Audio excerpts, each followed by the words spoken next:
The Great Garden Grow-Off, a Benny Bear and Ruby Rabbit story. Spring had arrived in Fernwood Forest, and Benny Bear had a new hobby: gardening. "I'm going to grow the tallest sunflower the forest has ever seen," he told Ruby Rabbit, as he dug a neat circle in the soil outside his cave. Ruby brushed dirt from her paws and smiled. "I'm planting carrots, juicy, crunchy, extra orange ones." Benny grinned. "How about a friendly competition?" Ruby's ears perked up. "You mean a grow-off?" "Exactly," Benny said. "We each grow our favorite plant. At the end of the month, we'll see which is the most impressive."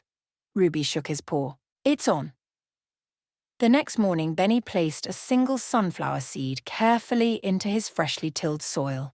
He gave it a long drink of water, patted the earth gently, and whispered, "Grow big, little buddy." Ruby, meanwhile, planted 3 rows of carrot seeds, humming a gardening tune as she sprinkled compost and laid tiny flags to mark her rows. For the first few days, they visited each other's gardens to check progress. "I see a sprout," Ruby cheered. "That's just a pebble," Benny admitted, "but it's a hopeful one." Soon, Benny's sunflower poked through the soil, slowly stretching toward the sky. Ruby's carrot tops followed, neat green tufts in a perfect line. But then, things got competitive. Ruby arrived one morning with a watering can shaped like a bunny.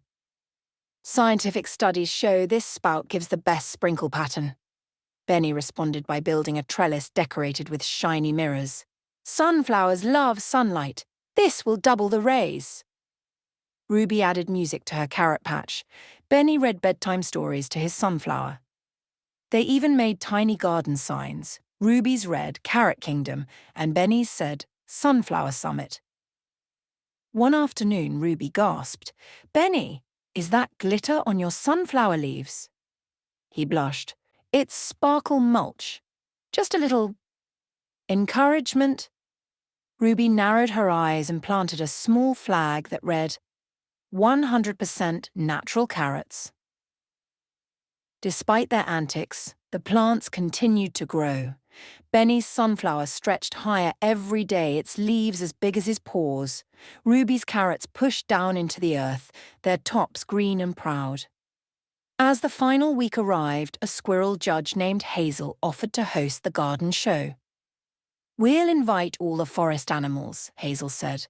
"We'll have tea and berry tarts, and you can both reveal your plants."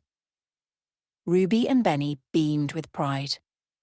On the day of the Great Garden Grow-Off, animals filled the clearing, munching snacks and sipping tea.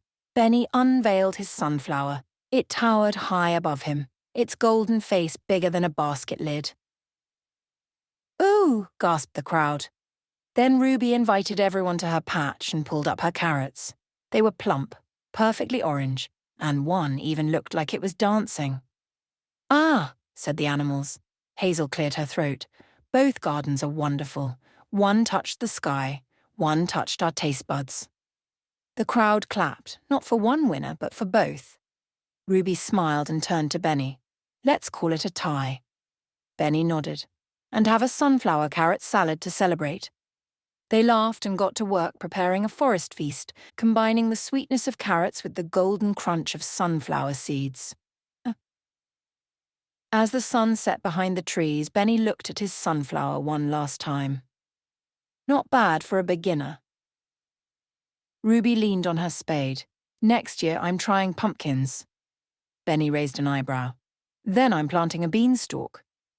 They both burst out laughing as the fireflies danced around their gardens, the glow of friendship outshining even the brightest sunflower.